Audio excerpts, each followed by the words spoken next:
இவருக்கும் வணக்கம். இன்று ஜாம்ஷெட்பூர் கோல் மகாடி அம்மன் திருக்கோவில் பற்றி தெரிந்து கொள்வோம். கோல் வட்டம், பஹாடி குன்று அல்லது மலை. நகரின் காவல் தெய்வமாக கொண்டாடப்படுவதுடன் இங்குள்ள வியாபாரிகளின் கண்கண்ட தெய்வமாகவும் விளங்குகிறாள் பஹாடி தேவி. மிகுந்த வரப்பிரசாதியான இவள் மகேஸ்வரியே என்கிறார்கள். அன்னையை தரிசிக்க கோவிலுக்கு வரும் பக்தர்கள் குன்றின் அடிவாரத்தில் பூஜை பொருட்கள் வாங்கிக் கொண்டு படியேறுகிறார்கள். இதிலும் ஒரு மாறுபட்ட வழக்கம் இங்கே பழக்கத்தில் உள்ளது. வெற்றிலைப்பாக்கு, பழம், பூ உள்ளிட்ட அர்ச்சனை பொருட்கள் எதுவானாலும் ஒற்றைப்படை வரிசையிலேயே வாங்கி அம்மனுக்கு சமர்ப்பிக்கிறார்கள். சுமார் 220 படிக்கட்டுகள் ஏறிச் சென்று அன்னையின் சன்னிதானத்தை அடைய வேண்டும். மேலே ஏறுகையில் முதலில் சீதலா மாதாவை, மாரியம்மனை தரிசிக்கலாம். பின்னர் சற்று மேலே ஜெகநாத் பிரபு தன் அண்ணன் பலராமன், சகோதரி சுபத்ராவுடன் அருள்பாலிக்கிறார்.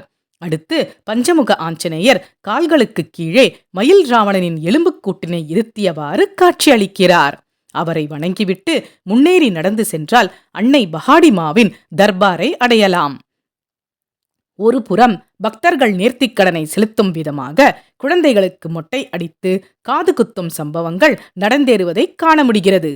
வடதிசை நோக்கியவாறு வட்டப்பாறை குன்று அம்மன் வட்டக்கல்லிலேயே தரிசனம் தருகிறாள்.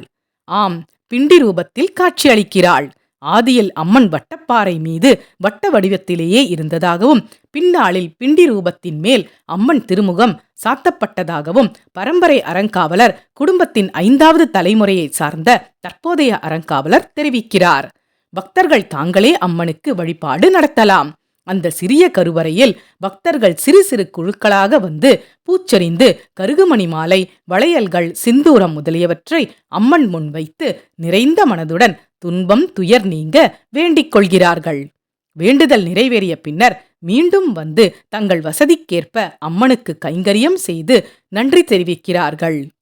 1935ஆம் ஆண்டுக்கு பிறகுதான் பஹாடிமாவுக்கு தற்போது உள்ள கோவில் வளாகம் நிர்மாணிக்கப்பட்டது.